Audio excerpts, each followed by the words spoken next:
Welcome to Do or Die podcast, and this is a podcast where I generally offer cultural commentary on tech, business, and media from the perspective of an African living here in the US. So today we have a professor of, I was about to say professor of football. I wish. Almost. But yeah, professor of history. You also do sports history.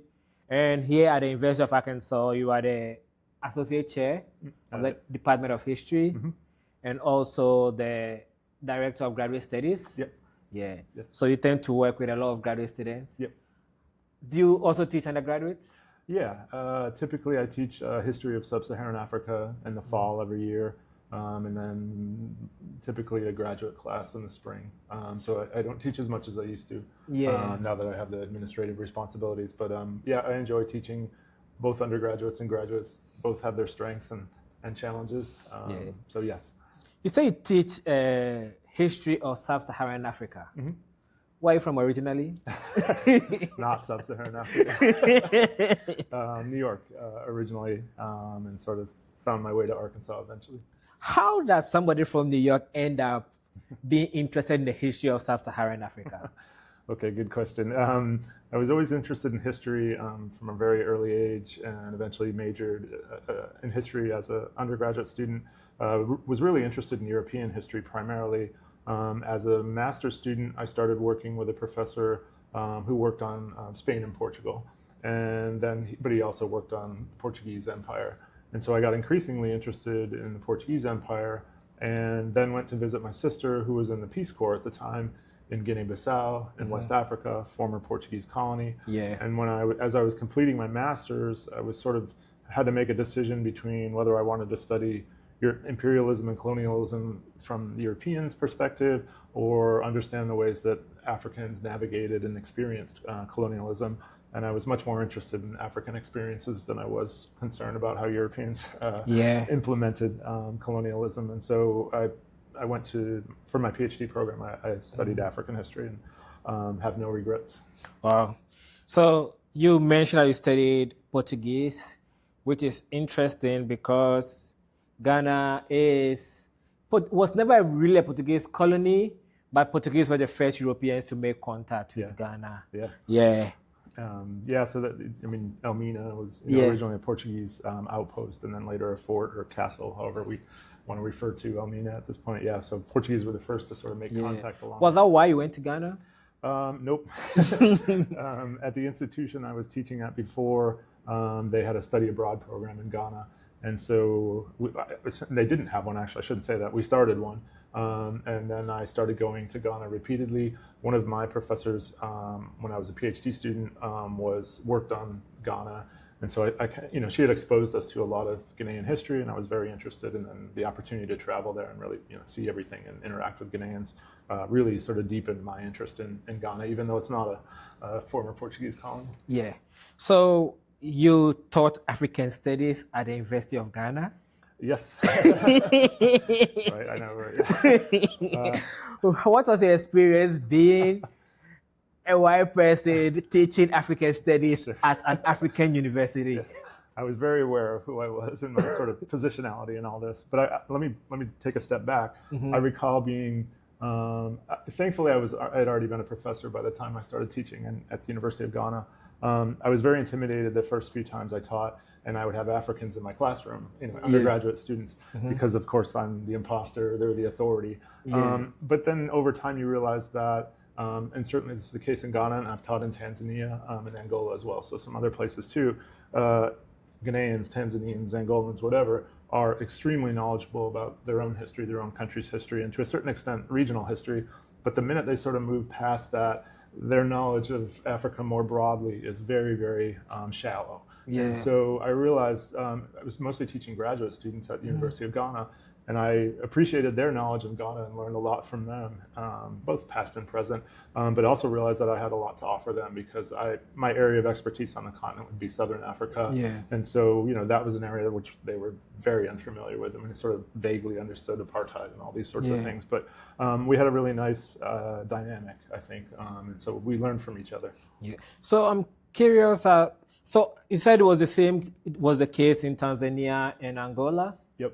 I assume that would have been the case in Ghana because I know Ghanaians see ourselves like the way the people of Texas see themselves in the US. We are Africans, but we are also better than the rest of Africa, so we don't need to learn about Africa. Yes. So I thought people in Tanzania and Angola would be like, yeah. I have not ever thought about that before, the way that Texans think about themselves and the way that different African countries. But there's a lot of pride and respect in Africans regarding their home countries. And so, there's a little bit of an attitude. Of course, there's a rivalry between Nigeria and Ghana. Yeah. Sort of regional. It's not a rivalry. I mean, one person is better than the other.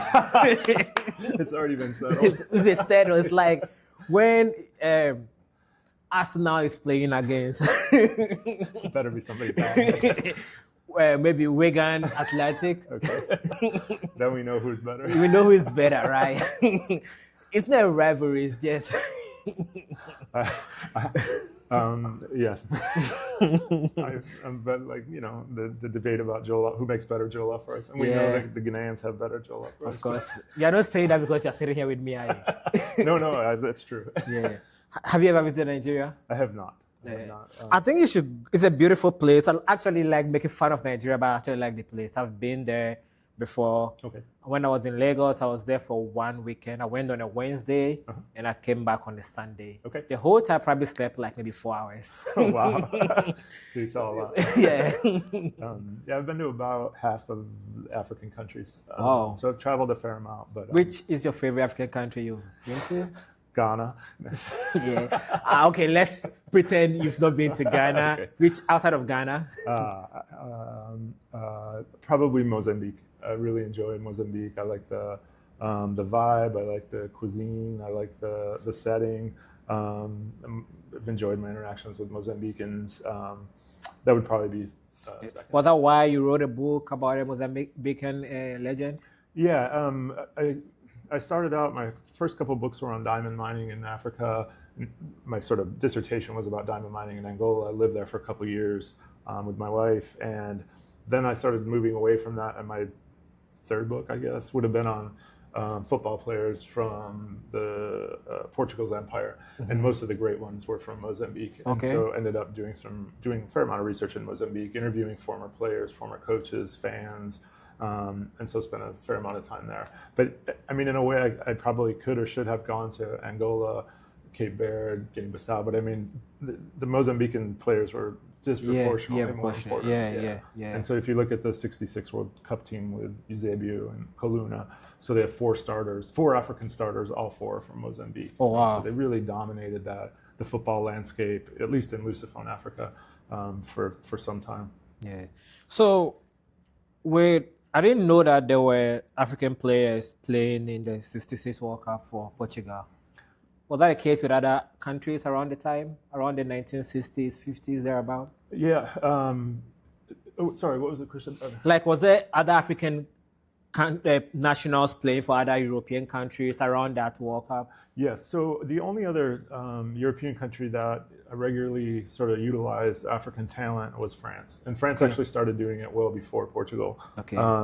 And they had some fantastic, mainly North African players, so Tunisians, Moroccans, Algerians. And so Portugal didn't start using African players until the very end of the 1940s and into the 50s. And that was in part because there's a number of reasons, sort of. Portugal was terrible at football. I mean, they were regularly being beaten, 8-0, 10-0. And Portugal had a dictatorship. Dictatorships don't like to look weak. Yeah. And so they realized that there was this talent latent or available in Africa, but it's complicated, right? If you're the colonial dynamics dictated that whites were superior and all that kind of nonsense. And so to acknowledge that Black Africans have talent, that sort of disrupts or challenges this narrative that whites are superior to blacks, which of course is not true. But they sort of found a way around it They indicated that these were exceptional Africans, and that they were granted sort of Portuguese, something similar to Portuguese citizenship. They were allowed to travel to Portugal. And so by the 50s and into the 60s, definitely, they're utilizing a lot of African talent, not just on the national team, but the clubs, have African players too. And the way this all gets really complicated is that the wars for independence break out in the Portuguese colonies starting in the early 60s. Yeah. So in 66, Mario Coluna, who's a Mozambican, is the captain of the Portuguese national team. Wow. And Mozambique's been fighting for independence since 64 and will continue to fight until 74. So during these wars for independence in Guinea and Angola and Mozambique, you have African players traveling to Portugal to play, not just for club teams, but the best got to play for the national team too, while their brothers are dying in Africa fighting. So that's what got me interested in this story in the first place, just to try to understand how conflicted they were. So Eusébio was probably the best at this, really compartmentalizing football. I play football, and then his famous line was, "Football is my politics." So he didn't want to be drawn into political conversations. Yeah. But they had a dictator. They had secret police. The secret police followed the African football players around. Wow. Because the French players French African players in support of the war in Algeria basically gathered and overnight kind of disappeared. And then they traveled as an African team globally to raise awareness about Algeria. So Portugal was terrified. So that happened in France? Mm-hmm, that this whole experiment was sort of backfire on them. So can you give me a little, I didn't know about that history. Tell me a little bit about the Algeria and France. Yep, so those players, so the war for independence in Algeria started in the mid-50s, I believe, and ended in the early 1960s. And so there were a number of really high-quality, talented North African players, some from sub-Saharan Africa too. And then on the eve of the '60 World Cup, I believe that's right, like with 2 weeks before the World Cup, they disappeared. They crossed the border into Spain, and then were able to make it back to North Africa, and then traveled, like I said, internationally, raising awareness about the struggle for independence in Algeria. And so, they were highly politicized, of course, and the Portuguese dictatorship was terrified that this was going to happen in Portugal. So they would send secret police around. I have a funny story about this. That when they traveled, especially behind the Iron Curtain, like in Eastern Europe, the secret police would travel with a team, and they'd be at the hotel, like with newspapers like this. And the guys would tell me they all knew who they were, but they had to pretend they were. But one really interesting story, I interviewed a guy who played for Coimbra, so kind of not the best team in Portugal, but comprised solely of university students, oddly. And he said he was going through the secret. Someone made him aware that after the dictatorship fell, the secret police files were accessible, although they're not open. But someone alerted him to the fact that there were photographs of his wedding. Wow. And he found out subsequently that the photographer they hired for the wedding was in the Portuguese secret police. So he was there taking pictures of the bride and groom, and everything else. So, How did he feel about that? He was he felt, I think, kind of compromised. Like, I think he was upset because, I mean, there was some distance between when he found this out and when he was telling me about this. Mm-hmm. But I mean, your wedding is such an intimate sort of private then you know that the government is involved. He was upset that they went to that level of. I mean, he kind of was laughing about it at the same time. Like, what were they going to discover at our wedding?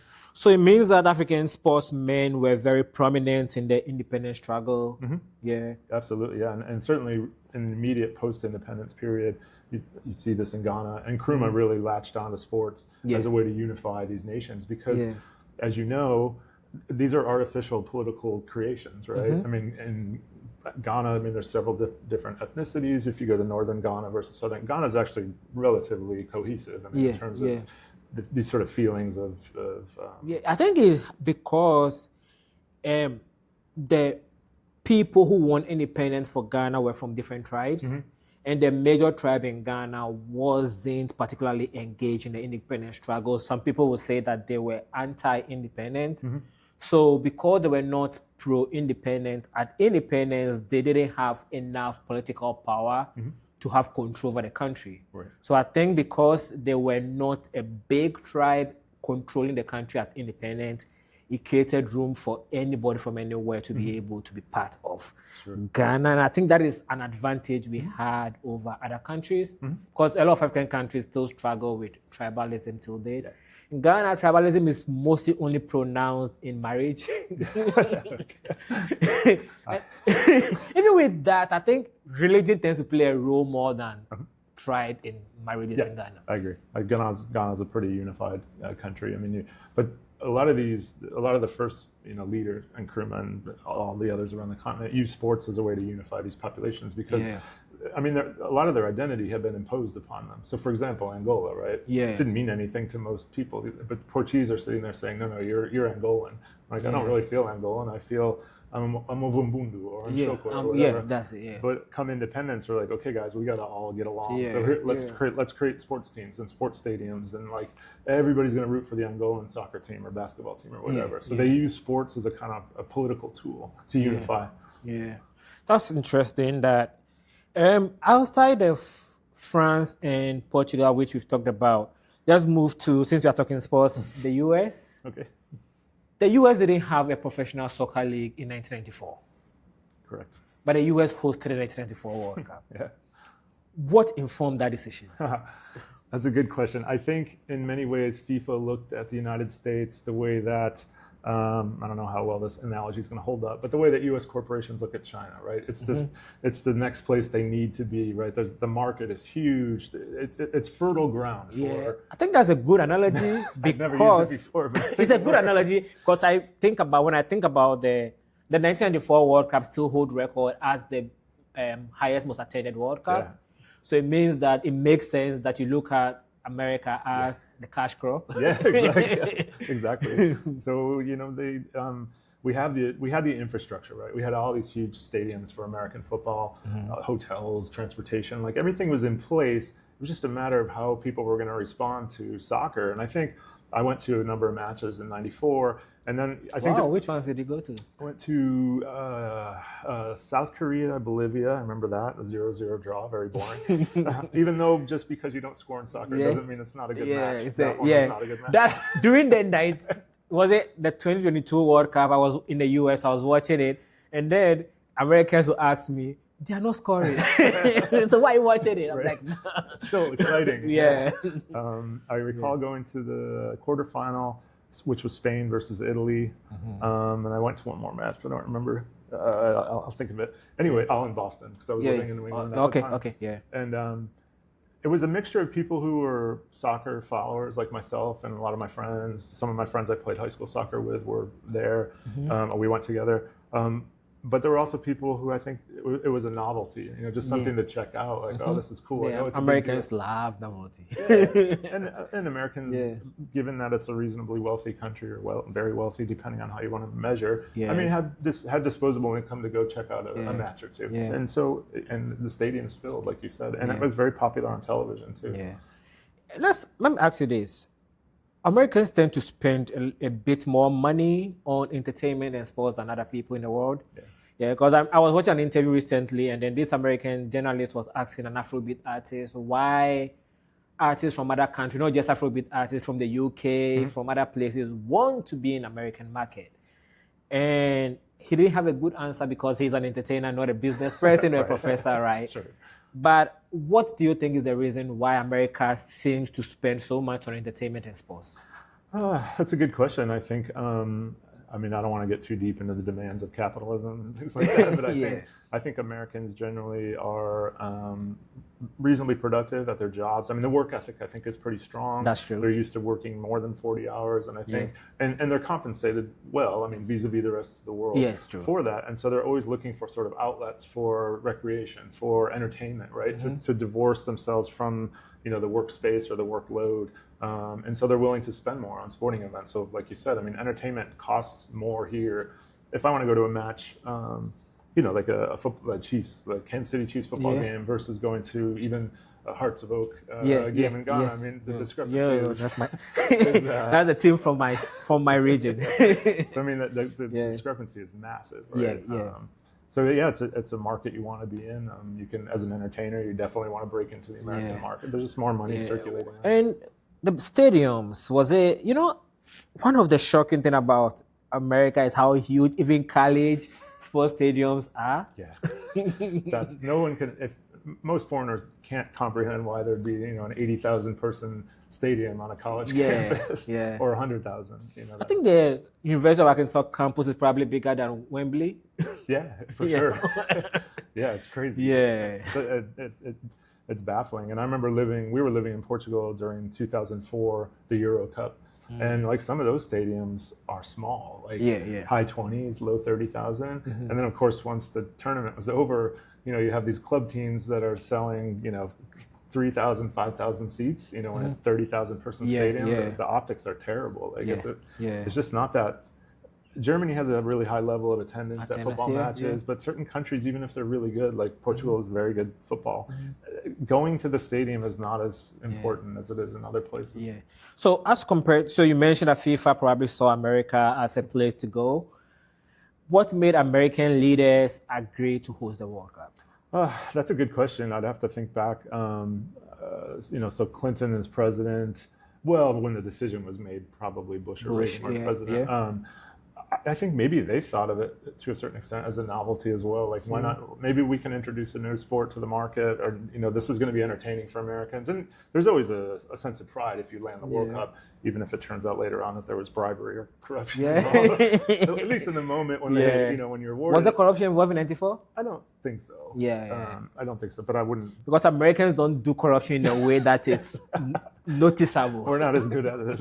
I feel like America is probably better at it than other people because they don't do it in a way that looks like corruption. That's true. It just looks like good business. Yeah. That's a good question. I think that one was reasonably clean. I mean, there was the whole scandal, of course, and certainly the Caribbean countries was Jack Warner, I think, or Fred Warner. No, I can't remember. Warner was the head of the Caribbean sort of delegation, was extremely corrupt and making sure everybody voted as a block and benefiting personally enriching himself by doing all these things. And America was certainly involved in that. In fact, I can't remember the American. Maybe Warner was American and he was working with the Caribbean. I can't remember they were all. I mean, FIFA is FIFA works the way FIFA works. Yeah. So when you said when you said probably saw it as a good avenue, there, I was thinking about the fact that whether it was Bush or Reagan, Bush was working with Reagan before, right? Yes.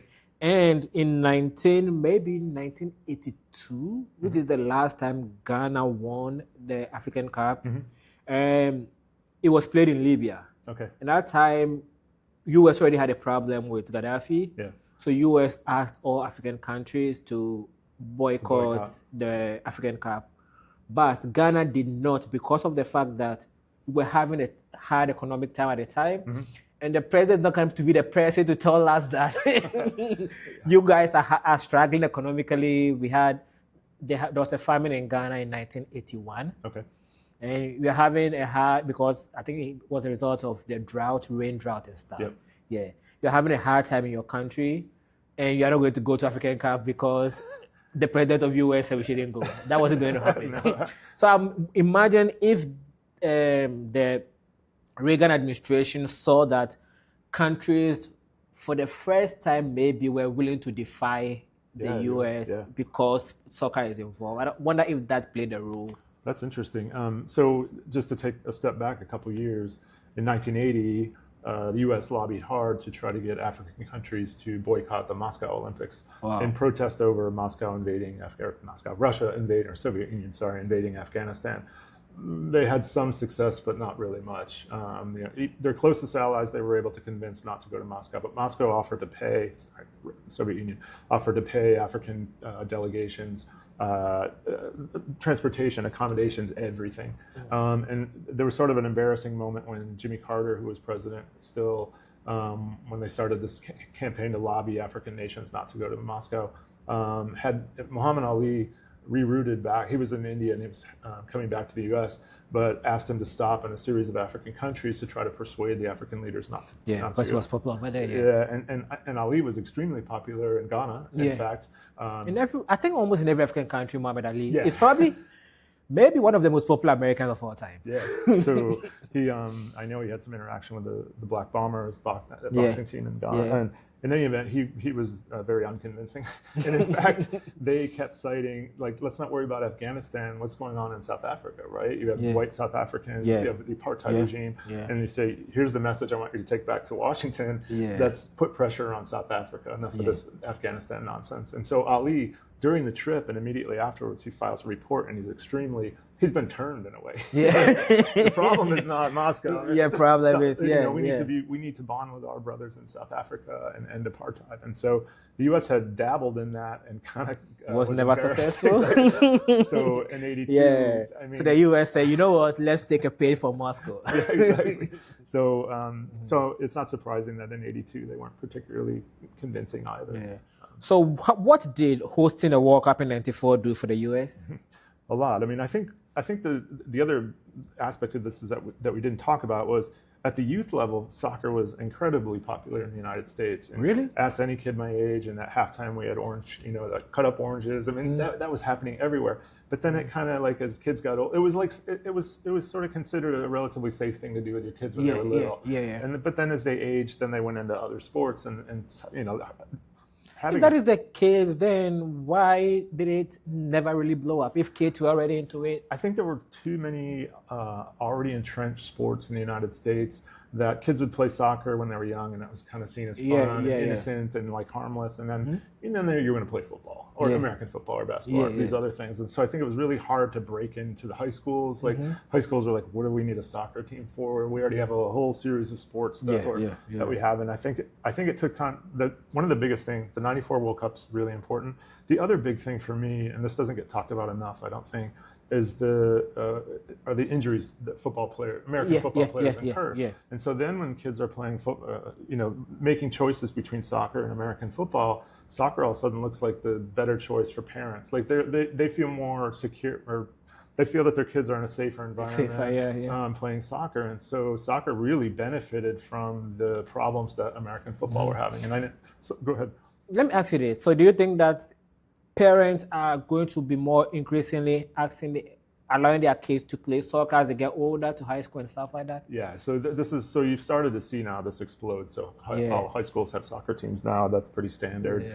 And so more and more kids are going into soccer, and we're seeing that through the ranks. The big problem that America has still, and this is not the case anywhere else in the world, is we have a pay-to-play system. And so we don't have academies. I mean, we have a couple, but if you're great in soccer in Ghana and you're 10, you're going to get picked up by an academy, right? And so then they're going to depending on where you live. But then once they're in the academy, all their schooling is taken care of, et cetera, and then eventually they're hoping to sell the player eventually, which is kind of has some unsavory dimensions to it, considering the history of slavery on the continent. And there's been some really but people look at it as a bit different, because you are making the choice to play the sport, and you're making the choice to go to a different country, hopefully to have a better life for you and your family. So absolutely. I think one of the big things about slavery was the no choice for the slaves. I think it's one of the biggest component of slavery, right? Yeah. I think the other component to this is, so in the United States, if you're really good at soccer at 10, what you do is you join a private club and you have to pay. And then not only do you have to pay to be part of the club, you have to pay to travel. And so if my kid's 10 or 12 and they have a soccer tournament in Oklahoma City, we have to travel there. We have to get him there. We have to pay for our own accommodations. Oftentimes there's an entry fee for the tournament that they're playing. And so essentially, if you're poor in the United States, it's really hard to get to where you need to be, to get on the right club, to get the right coaching and training that you need to be elite. So I didn't know that. Our system is it's not designed to facilitate the upward sort of Is movement. that a case with basketball too? Basketball, there's a little more money available through the AAU and some of these programs that are available, but it's still harder. But those teams have corporate sponsorship, and so they have money available to take kids. So do you think that will get to a point where, this is something I've thought about, I actually thought about doing a documentary on it. Do you think that the organizations like SEC and stuff would start sponsoring or allowing male soccer at the college level? This is like... Because I think that would make a difference. Yeah, I do too. Yeah. So the problem, it's not a problem, I don't know. the Southeast United States is about the last area in the country where there's no soccer for men at the collegiate level. Yeah. So if you go West Coast, East Coast, Central, maybe some of the mountain states, but for the most part, high school soccer at the collegiate level is pretty well established around the United States now, except for in the SEC schools. So we only have women's soccer teams in the SEC schools, and very good ones. Part of this is, part of the challenge is Title IX. So you have to have this ideal, or supposedly you're supposed to have a gendered balance between But I'll think about the fact that Title IX issue can be solved if they add another sport for women. Yes. And I think the Olympics have added 2 more sports, which true. are women friendly. So I feel like the Title IX issue is easy to deal with. Yeah, you can overcome that. The problem, some of the problem is that our American football teams are massive, and so they eat up a lot of the scholarship money. But now with the new NIL system, the name, image, and likeness system, where there's a lot of private money coming in, paying for some of these things, this could change everything. I mean, So if you should give it in a decade, could that happen? Yeah, I think so. I really do. I think if there's an emphasis and there's money made available, you'll see you'll see men's soccer teams at universities in the South. But we're not quite there yet. Let's go back to '94 and then we come back to this. So you said we talked about the fact that soccer was already picking up around among kids. Yes. What was the effect after '94? I think 1994 can't be, what's the right word? Understated. I mean, the impact that it had. So in conjunction with the World Cup, they launched the MLS, Major League Soccer, and that struggled initially, but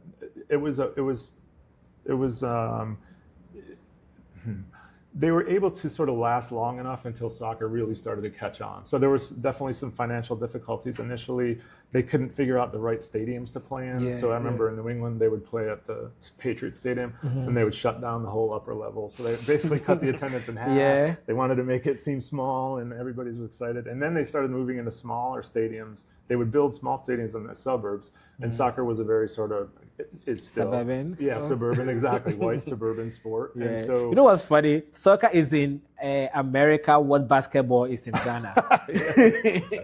Exactly.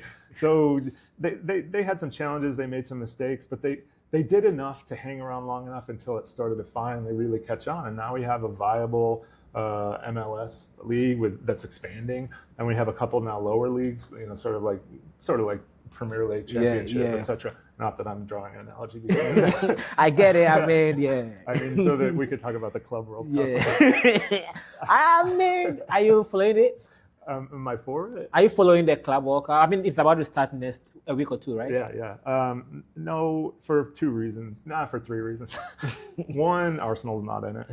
I mean, if you're an Arsenal fan, you should be used to that by now. That's true. A good point. My bigger concern is with the players, and I think that the players need rest in the summer. And they're being asked to do too much, and you're seeing this manifest itself in injuries. And it's true. You can't play players 12 months around and not expect them to get injured, or put them in positions where they're more likely to get injured. I agree with what you're saying, but I also follow basketball a lot. And recently there was a poll among basketball players whether or not they want less playing time because of the injuries and stuff. And most of the players voted no. So you outside may be concerned for the players, but they may look at it like another paycheck. Yeah, that's true. I mean, NBA is tough because they play 82 games. Yes, and that's what they were looking at, and the players voted no. So I've not. The reason why I brought up basketball is because they've not been a steady like that for soccer players. That's true. So I assume that they are also going to look at it like, Yeah, I wish some of the players would just say, I'm not going to make myself available for these summer tournaments, and then the clubs I think would say, you know what, this isn't really necessary. I like the move to every 4 years because instead of having this kind of silly competition every year. But I mean, at the end of the day, this is all about FIFA trying to generate more money. And if they create some sort of tournament that people kind of follow, hey, good for them. Player safety, I think, needs to be near the top. The award money is not very significant. It's not. So these clubs are entering into this competition. And I think even it's not even that prestigious around. If you win a Champions League, it's a bigger deal than winning the Club World Cup. So why does Manchester City want to be in the Club World Cup?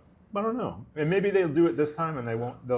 Somebody's going to. They've been doing it for a long time, and they've not. I feel like. But it's so much more expanded now. Yeah. Like, I think the teams look at it like it's a good avenue for them to play more game, because usually what happens is teams will probably come to the US for an American tour during the summer. Yeah.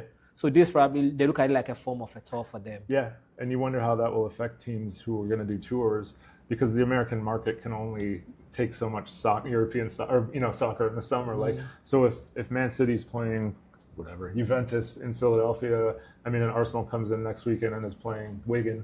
Is anybody going to how much soccer can the United States absorb? I don't know. Maybe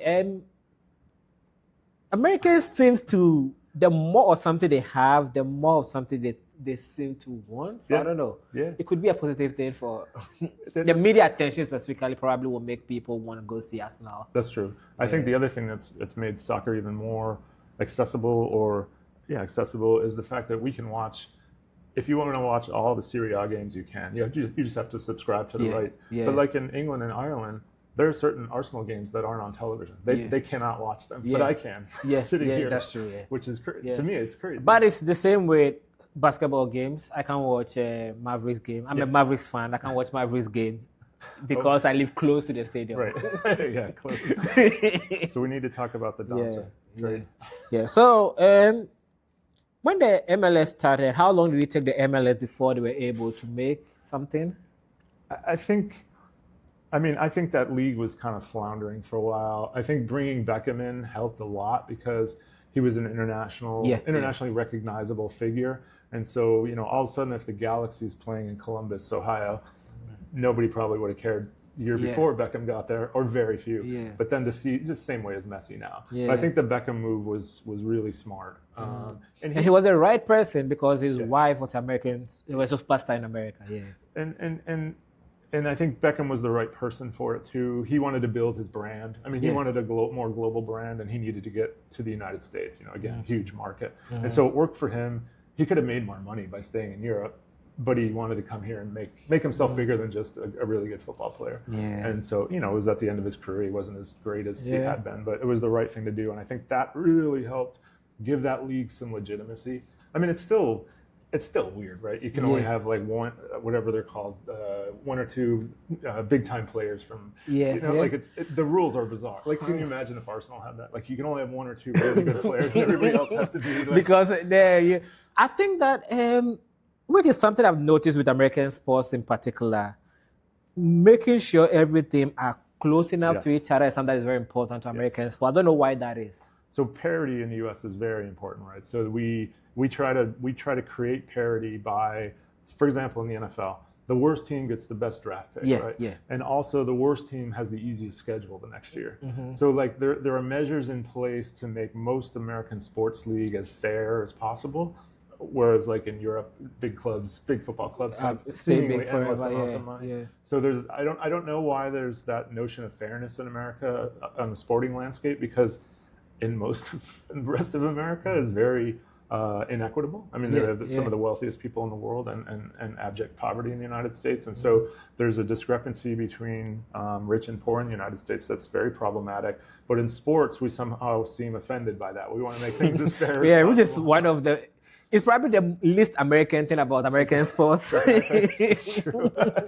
Because America is the capital of capitalism. Exactly. And then in sports, you want to be like... I have no good answer to that question. You're right. It's very anti-American to have equitable sports leagues. With parity as an important That is some of the most interesting things I've observed.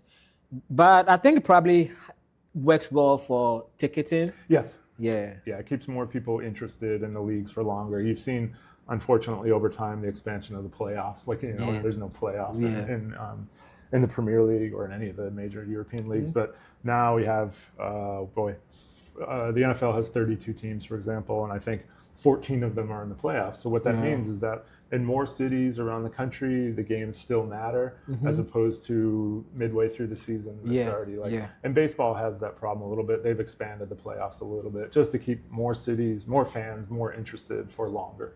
At some point, and what we don't have, which we should, which I think would be awesome, is relegation. Because Yes, that's what Yeah. I think that the lack of relegation is why they probably have to keep the parity. Exactly. Yeah. Because in any of the big leagues in Europe or at any level, teams, there's Yeah. focus on the top of the table, but there's also focus on the because bottom. there was a year Juventus went on relegation because of the corruption. Point total, yeah, exactly. So, but Juventus didn't lose anything by going to relegation because they came back real strong and they had Ronaldo and then they went back on top of the league. I think American sports teams owners would not tolerate relegation because the investment is so huge that it would be, if they spent billions of dollars buying Dallas Mavericks or whatever, the thought of the Dallas Mavericks going to the G League and having to play. The Dallas Mavericks should be in the G League this year. Yeah, that's fair. Well, the trade. Yeah. But I mean, it's incomprehensible to many Americans. Although when I tell them about relegation and they don't know that goes on, they're like, "Oh, that'd be kind of cool." Yeah, but it would be fun for Americans because Americans love to win. So that means you're winning and somebody is losing. Yeah. Yeah. So I mean, and then you have a chance to come back up. Come back up. Yeah. So, but you don't want to become a team that you don't buy the Dallas Mavericks and then they go to the G League and then they go to whatever is below there's no such thing below the G League because some of these some teams from Premier League so they go from Premier League to Division 1, I think Division 2. Yeah, they go Championship and then Division 1 or 2. I mean that's serious. And then you're probably never coming back. Some teams have been in Division 2 for a very long time and then come back. I think Nottingham Forest, they were away for years, I think decades, and then they came back. So it can happen. I think the problem in the Premier League, I think the last 3 or 4 years, it might even be 4 or 5, the 3 teams that have come up have immediately gone down the next year. So you're not seeing these sort of fun stories. The team comes up and then they're actually competitive. Because I think, everything has its advantages and disadvantages. The fact that the big teams have all the money to get the best players probably plays a role in that. Yeah. So that probably is what do you think about the draft system? Do you think that if soccer had a draft system in Europe, it would make sense? No, because the draft for the NFL is very highly regulated, right? So we have high school sports, and there's a sharp division between high school and college. And then college, you have to play 3 years, or you have to be out of high school for 3 years to enter the NFL draft, and only then can they draft you. So they tightly control who's available. Yeah. So, but in soccer, I mean, hey, if you're 15, I think this guy is the guy from Barcelona. He's 17 now. Yeah. In one area on Arsenal 16. We have no mechanism to have a 16-year-old enter the NFL draft, right? Yeah. It's all very controlled, and they move through almost like with age sets. You're in high school, you're in college, and now you're ready for the NFL. You see it a little in basketball, like they have to be 1 year out of high school, and now what more of the NBA players, some of the NBA players are just going abroad, playing professionally for a year, and then coming into the NBA draft. So I think soccer, because this guy didn't go to college at all. LeBron didn't go to college. Exactly. Arguably the best player ever. It would be a massive disruption to the U.S. sporting landscape to international soccer landscape to try to have a draft. Yeah. Because at what age would they become eligible? And they're usually owned. I hate to use that word, but they're usually owned by clubs. Because they go to their class academy. Exactly. So it'd be so hard. But the club academy is sort of independent of the club. Yeah. So even though they are technically owned by the club, they can go to a different club, even if they attend one club's academy. If soccer really wanted to have the same sort of parity that we have often in our sports, they'd have to institute some type of salary cap, and so that you can only spend so much money, and that would prevent Man City, Arsenal, Chelsea from spending so much money. And they have certain, you have to have so many homegrown players. But I mean, those are really light restrictions. Yeah. A salary cap, and I think we're going to have a more aggressive salary cap in baseball pretty soon. Oh wow! Because there's still too many teams the disparity is too significant. I'm asking this. So let's go to the 2026 World Cup. So the U.S. went on a hate campaign against FIFA because they lost the bid to host the 2022 World Cup. And they came back to host the 2026 World Cup. Why was it important to the U.S. to host another World Cup again?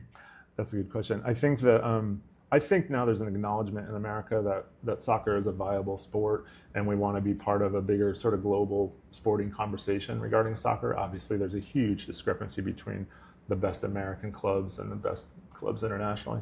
I mean, we have the Seattle Sounders who are going to be in the Club World Cup. Yeah. They're going to get embarrassed. Club World Cup, yeah. I mean, their best player couldn't even be on the bench for the best team. Yeah. So that's fine. I think it was important for them to sort of re-enter. It sort of cleans the slate a little bit with FIFA because, you know, we were the ones that instituted or launched the investigation into FIFA. Yeah. And so there was some definite animosity. I think this is sort of a clearing the air and like, let's start over. I think having Mexico and Canada helped too. Yeah. This is not just about America. It's like a North American, even though we're going to host most of the games. Which I am confident about that because to hold the 2010 World Cup, Ghana obviously doesn't have the resources to do it. Right. So Ghana, Nigeria, I think Togo and Benin wanted to host the 2010 World Cup as one collective. Yep. So it's like a West Africa host. And FIFA refused on the basis that it was going to be too much traveling between countries. That's what FIFA said at the time. You can fly from Lagos to Accra pretty quickly. Yeah, a lot faster than you can fly from New York to Los Angeles. Yeah, that's true. It's like an hour, maybe an hour, less than 30 minutes. Yeah. Yeah, so FIFA didn't allow that. So FIFA allowing the US and other countries, because FIFA said that hosting the 22 World Cup between Korea and Japan was a hurdle for them.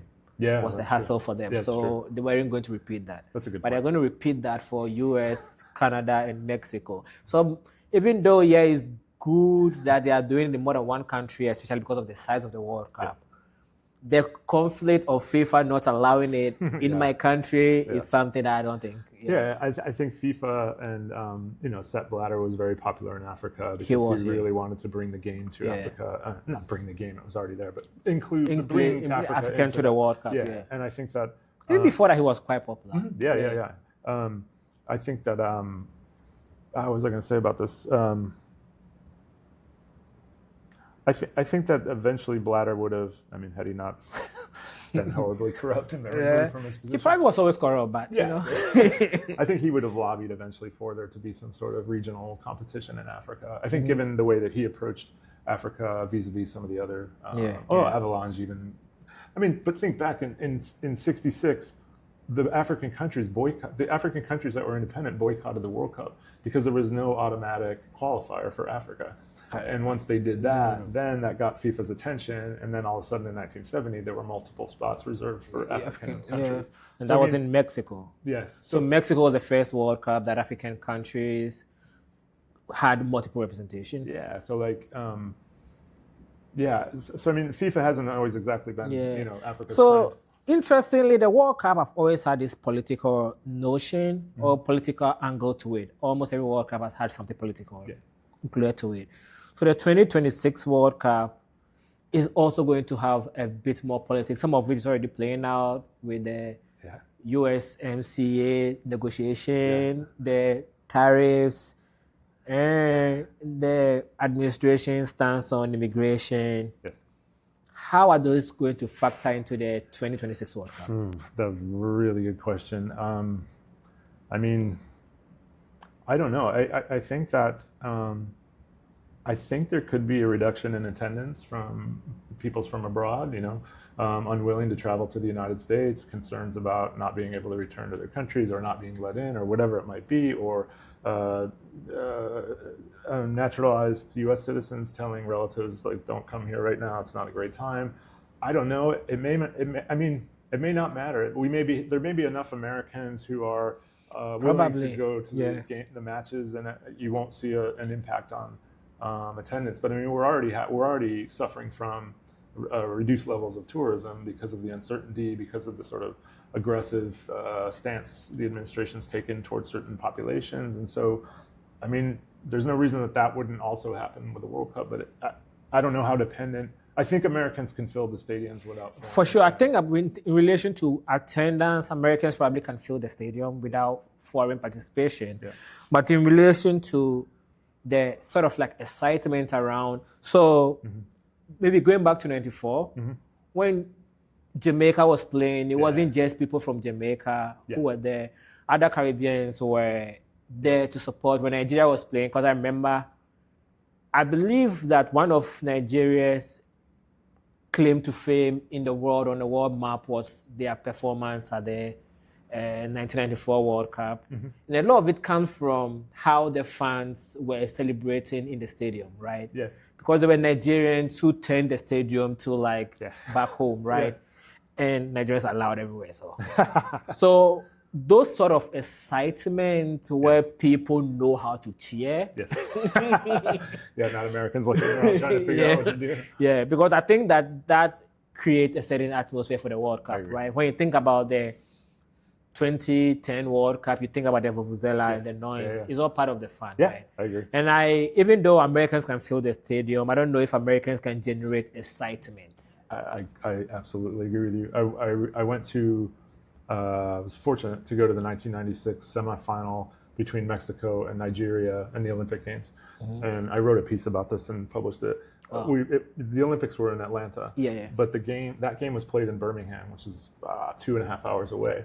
And so when we were leaving Atlanta, everybody on the road basically was either Nigerian or Mexican, and on, I think it's Highway 10, everybody had flags, were drumming, like, so on the highway. Like, I was like, oh, this is so much fun, and waving flags, singing, and everything. And so when we got to Birmingham, it was the same thing. It was like it was a festival that we weren't accustomed to, like, and I was envious. I was like, oh, this is fun. Like, this is how you build. This is the excitement we should have. We tailgate and grill hamburgers. And tailgate is cool. It's not. It's not.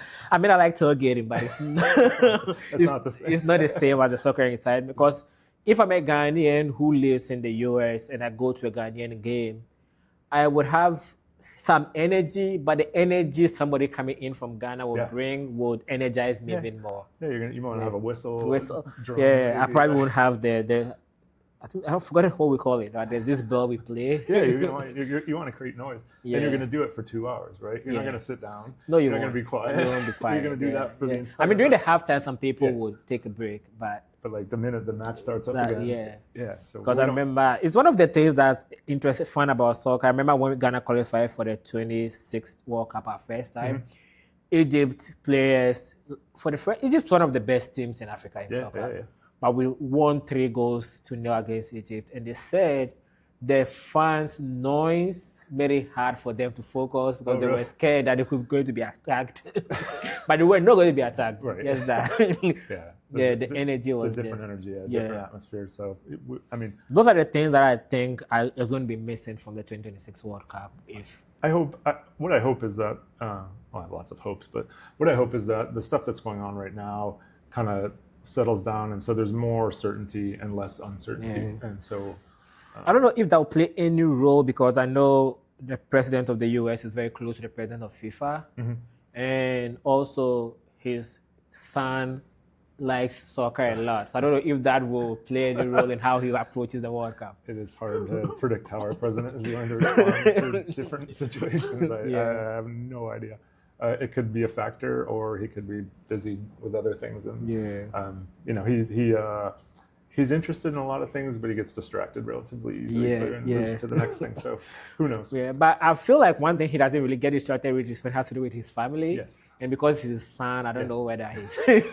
I mean, I have no. I could see, like, I could imagine that situation where his son likes it, and so he gets very excited about it or supportive. Or again, who knows what's going to be happening in 2026, and soccer might be something in the background. I'm pretty sure we are going over an hour. I have to be somewhere by 12:30. I didn't think that was going to be so long. I thought it was going to be less than an hour. Oh, okay. I'm okay. So I appreciate you coming in to talk about the World Cup. I just wanted to, before the Club World Cup start, have a conversation about, the World Cup coming to the US in a year's time, and the World Cup the US have hosted. Do you think that the US can double? Probably the last question. Do you think that the US can double attendance? Because the US 1994 World Cup still holds the record.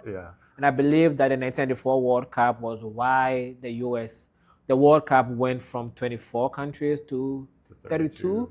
because the FIFA saw that there is a big market for it. Yeah. And now it's going to be 64.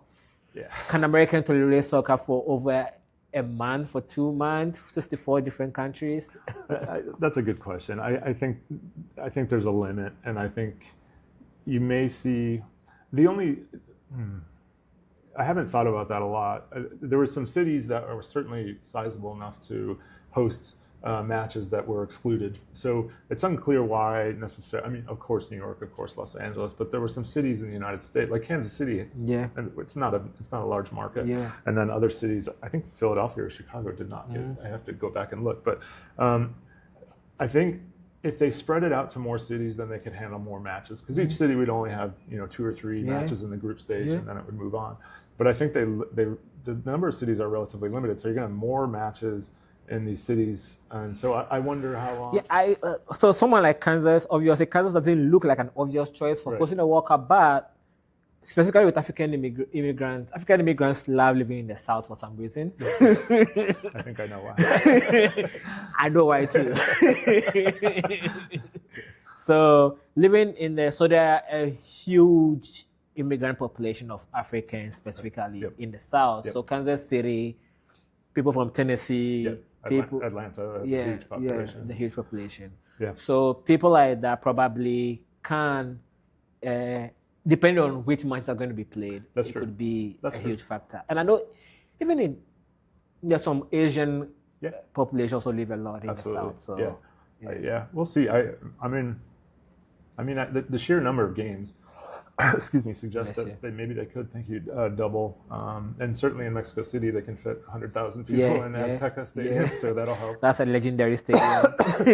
That will help attendance figures, and those games will be sold out. Yeah. It's hard though. Like I remember going to the South Korea Bolivian game that I mentioned, and I love soccer, and it was great to be at the World Cup, and I was with my dad and my younger brother. But I mean, I didn't have a rooting interest. I didn't really care. I decided I was rooting for Bolivia because they had 2 players who were in the MLS, Echeverri and Jaime Moreno.